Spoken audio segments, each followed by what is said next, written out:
ഗാർഹിക പീഡന നിരോധന നിയമം നിലവിൽ വന്ന തീയതി ഒക്ടോബർ 26, 2006.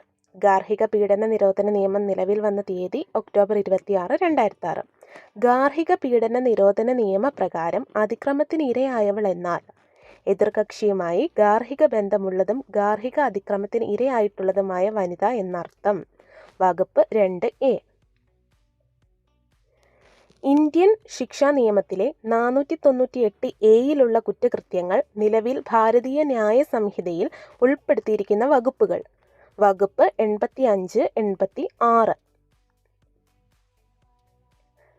വിവാഹിതയായ സ്ത്രീയോട് അവളുടെ ഭർത്താവോ ഭർത്താവിൻ്റെ ബന്ധുവോ ഏതെങ്കിലും തരത്തിലുള്ള ക്രൂരത ചെയ്യുകയാണെങ്കിൽ അത് കുറ്റകൃത്യത്തിൻ്റെ പരിധിയിൽ വരുമെന്ന് പരാമർശിക്കുന്ന വകുപ്പുകൾ. വകുപ്പ് 85, 86.